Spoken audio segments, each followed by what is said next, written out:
오늘 이 자리에 계신 우리 사랑하는 성도 여러분 가운데는 인생을 지금까지 살아오시면서 많은 것을 실패한 분들이 있을 것입니다.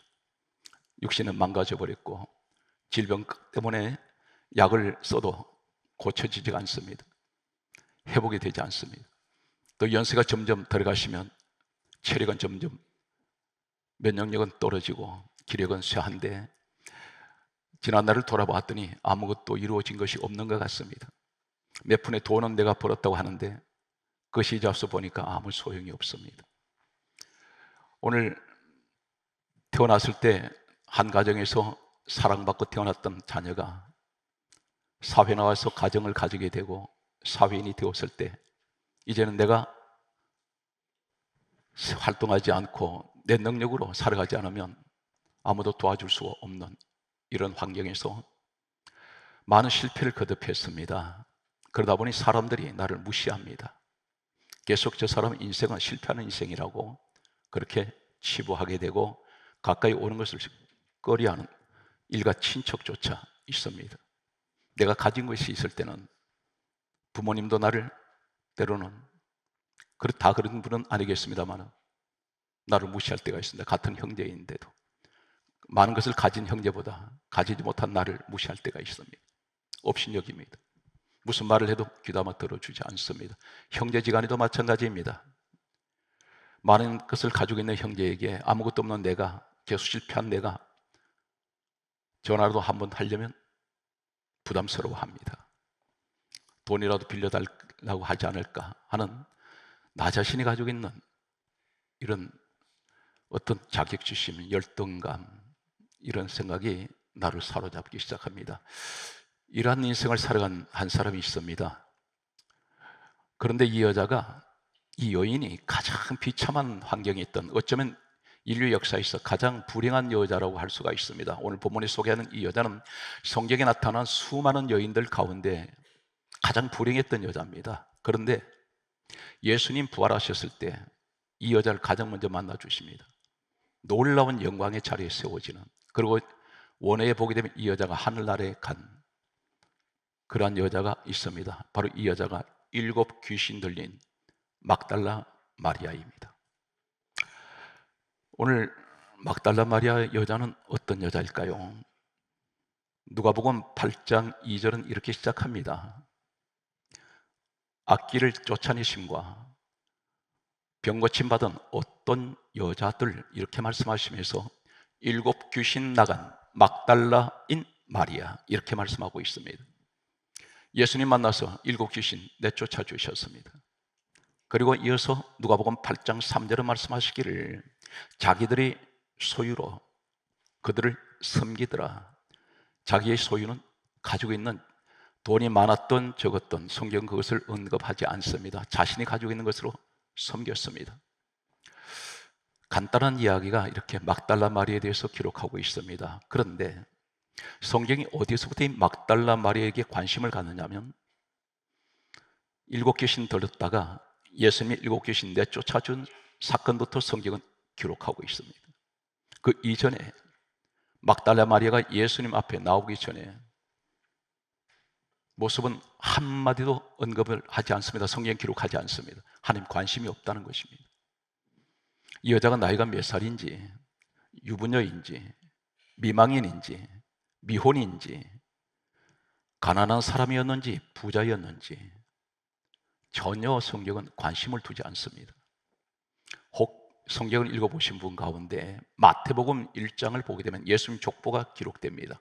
첫 시작이 마태복음 1장 1절에 아브라함과 다윗의 자손 예수 그리스도의 세계라 이렇게 기록하는데 전부 여기 보게 되면 왕도 있고 창녀도 있습니다. 그런데 이름밖에 없습니다. 그 족보를 들여다보면 이 사람이 왕이었는지 창녀였는지 알 수가 없습니다. 하나님은 왜 이렇게 기록할까요? 대개 우리가 간정집회라는 그런 곳에 가면 간정을 듣게 됩니다.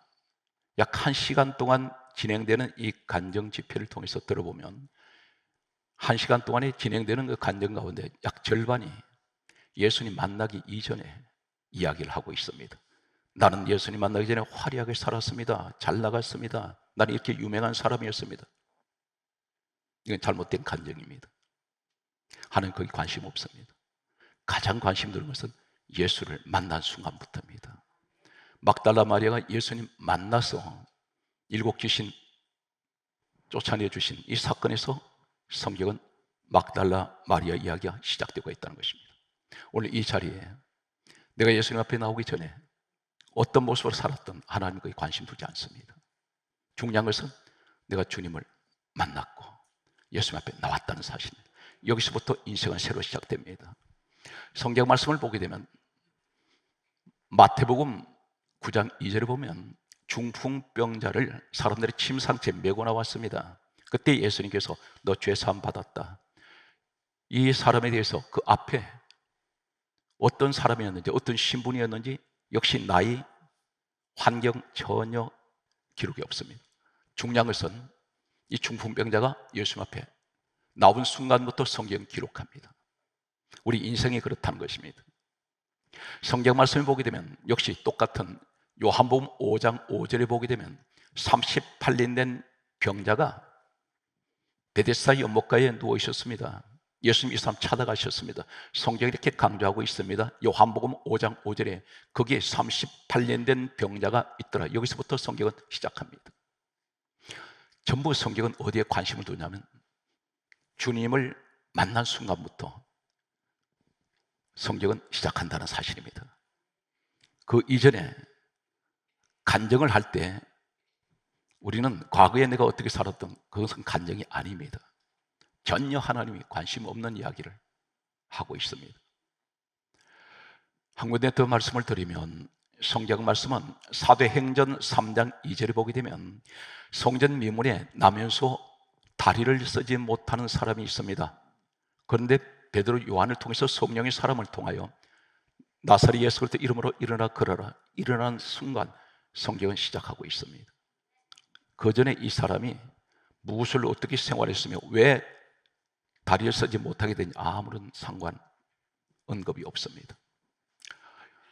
오늘 이러한 가운데 이 여자가 예수님 옆에 나와서 그 당시의 시대 상황은 이렇습니다.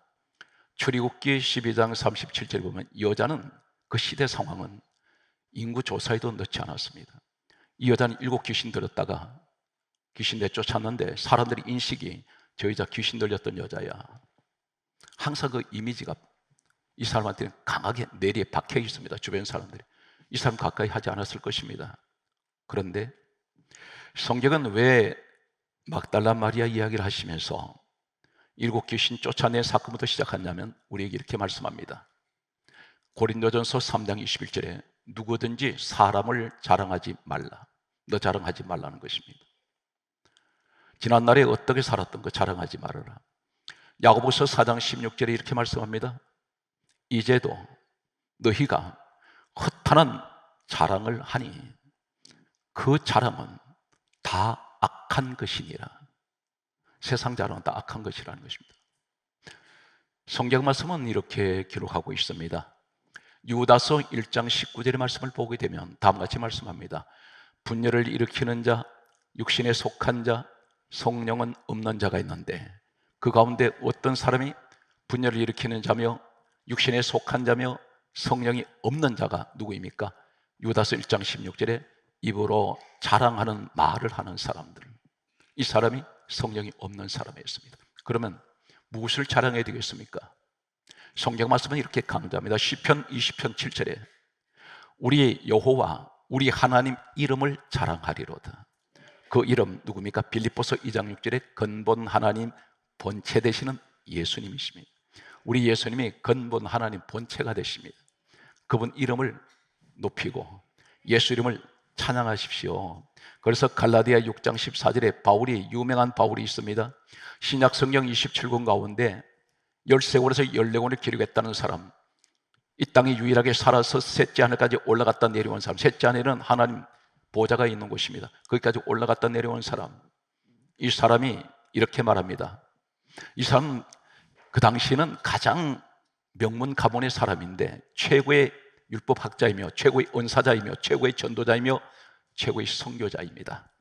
최고의 학자입니다. 그런데 이 사람이 말하기를 갈라디아 6장 14절에 내게는 우리 주 예수 그리스도의 십자가 외에는 결코 자랑할 것이 없나니. 사랑하는 성도 여러분, 사람을 자랑하게 되면 우상화됩니다. 우상이 따로 있는 것이 아닙니다. 내 자랑하지 마십시오.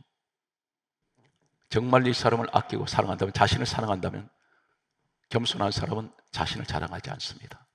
오직 하나님만 높이시기 바랍니다. 성경 말씀을 계속해서 여러분에게 소개합니다. 누가복음 8장 3절에 보면 이 막달라 마리아를 추적하겠습니다. 막달라 마리아에 관해서 성경은 누가복음 8장 3절에 이렇게 말씀합니다. 자기들이 소유로 그들을 섬기더라. 이 섬긴다는 것은 우리한테 많은 것을 시사합니다. 대개가 은혜 받으면 내가 기도해서, 내가 똑똑해서, 내가 믿음이 좋아서 문제가 해결된 줄로 생각합니다.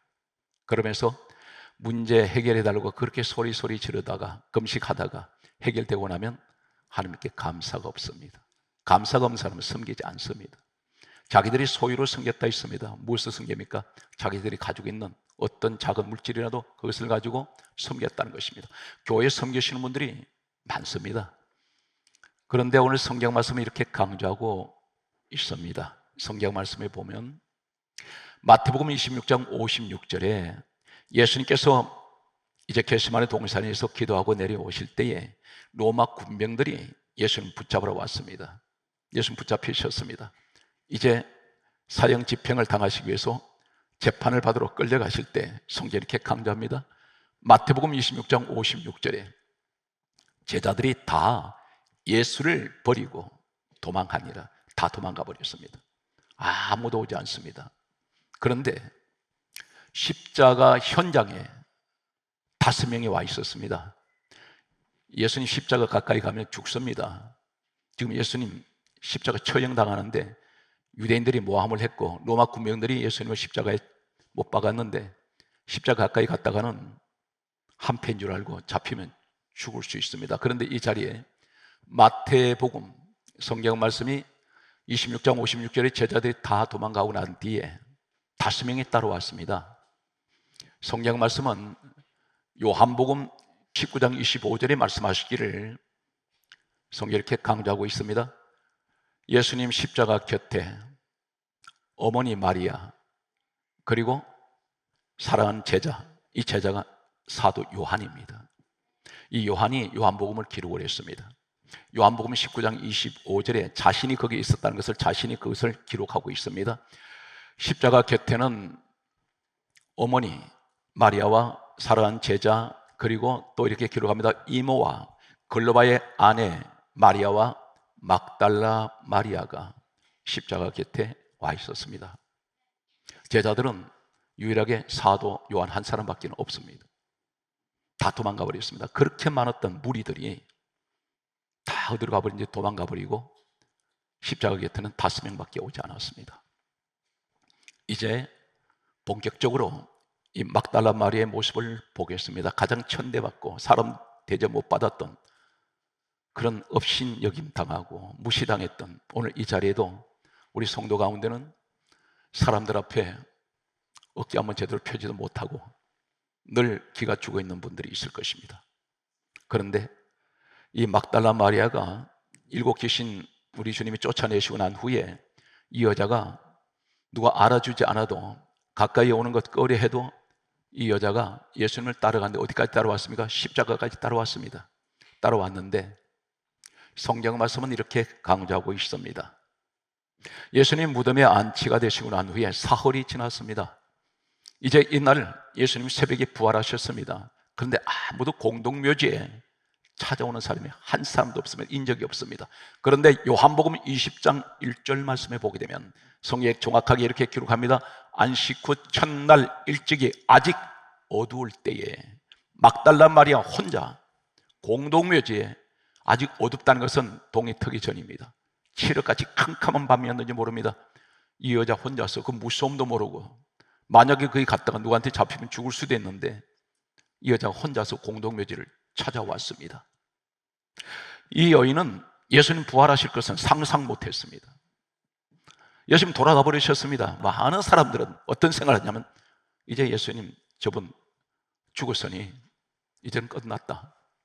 굳이 공동묘지에 찾아갈 일이 없다고 생각하는지 모릅니다. 근데 막달라 마리아 혼자입니다. 이 여자 혼자서 거기를 갔습니다. 왜 그렇습니까? 이 여인은 자신의 어떤 이익 때문에 주님을 따라가지 않았습니다. 자신을 구원하신 은혜, 보답할 길이 없습니다.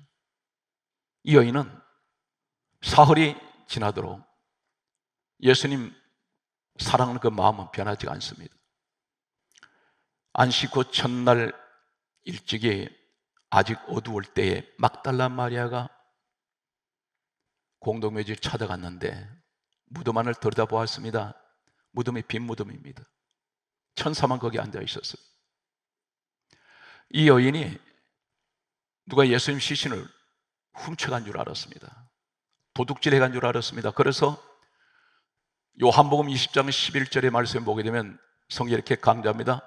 막달라 마리아가 무덤 밖에서 울고 있었습니다. 울고 있습니다. 주님 시신이 없어졌기 때문에. 이때 이미 예수님은 부활하셨습니다. 그런데 상상을 막달라 마리아는 주님의 부활은 상상 못했습니다. 그래서 울고 써 있는데 성경 말씀에 이렇게 강조합니다.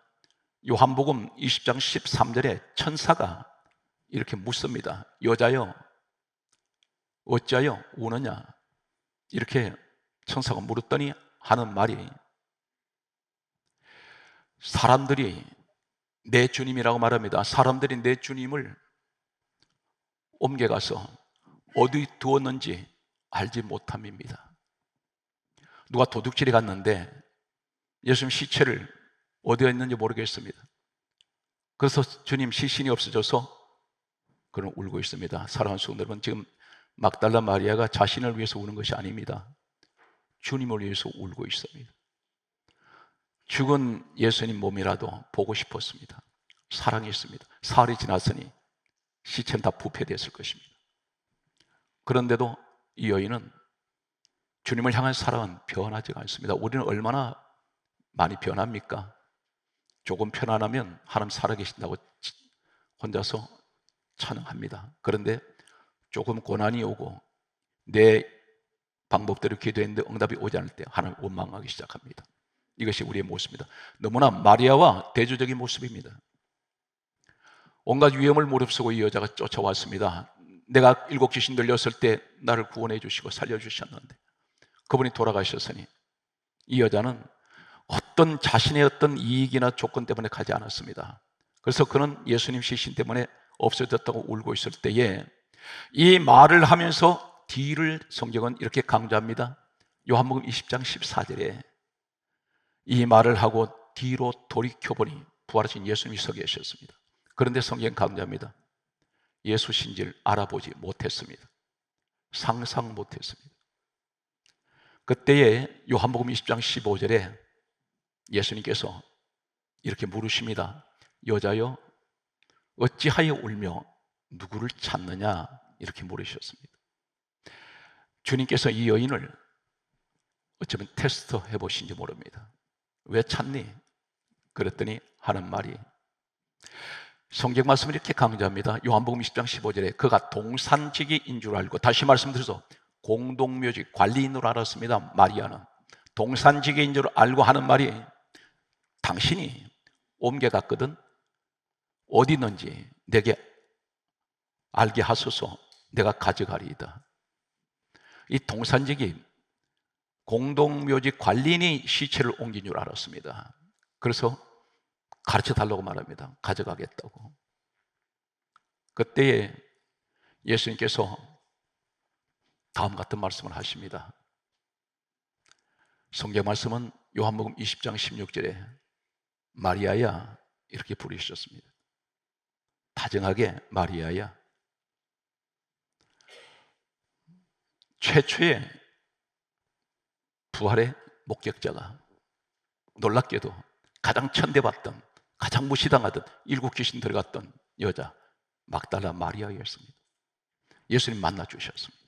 사랑하는 성도 여러분, 환경이 아무리 나를 비참하게 만들고 내 환경이 아무리 나를 갖다가 죽일 듯이 사방에서 포위하고 때로는 공격 아닌 공격이 들어올지라도 낙심하지 마실 것은 하나님께서는 끝까지 포기하지 않고 누가 뭐라든 주님을 따라가십시오.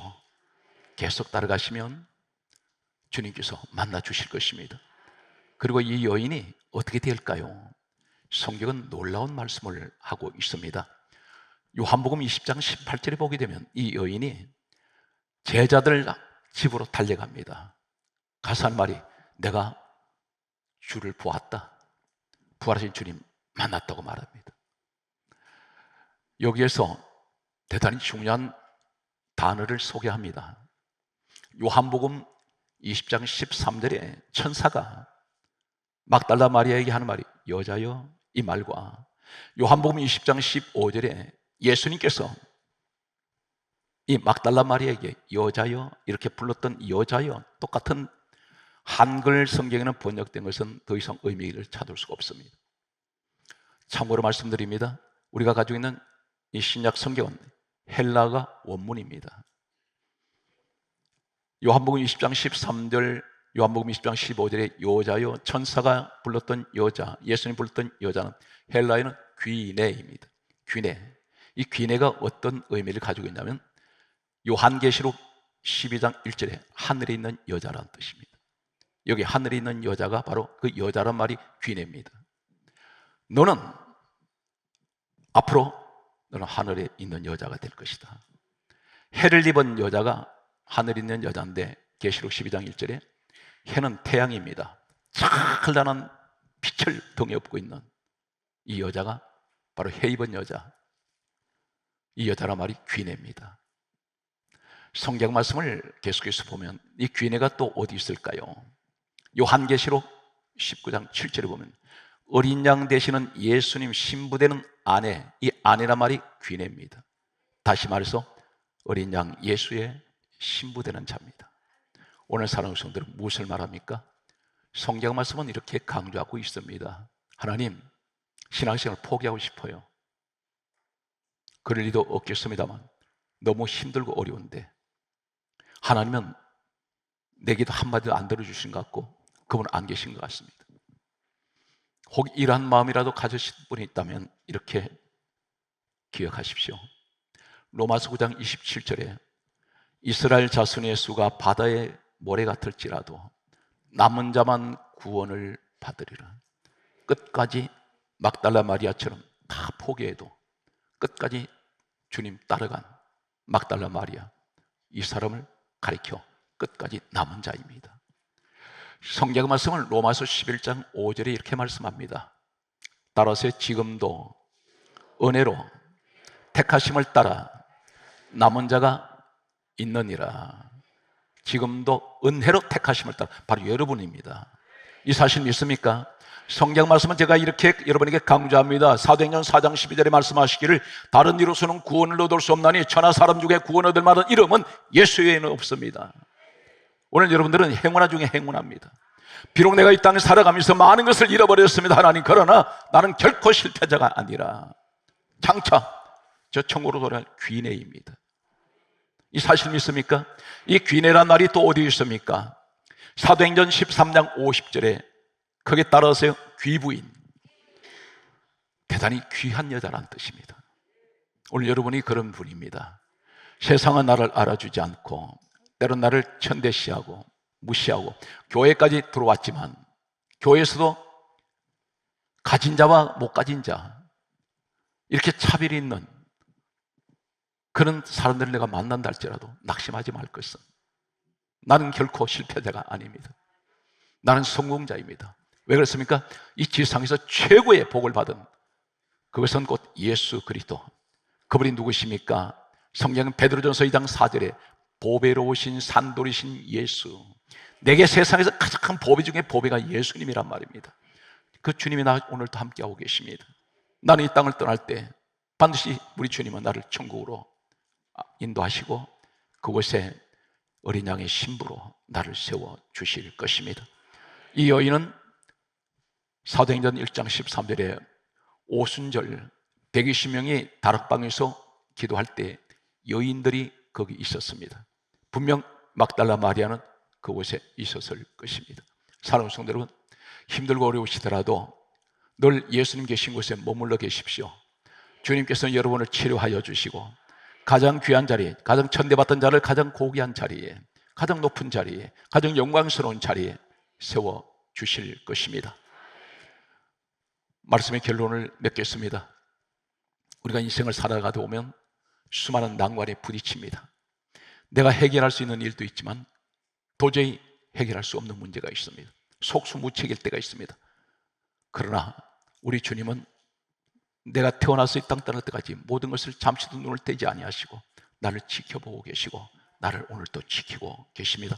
이렇게 말씀합니다. 내가 세상 끝날까지 너희와 항상 함께 있으리라. 오늘 또 사랑하는 성도 여러분, 막달라 마리아처럼 힘들고 어려운 환경에서도 끝까지 주님을 따라가는 여러분 되셔서 부활의 주님과 함께하는 여러분 되시기를 주의 이름으로 축복합니다.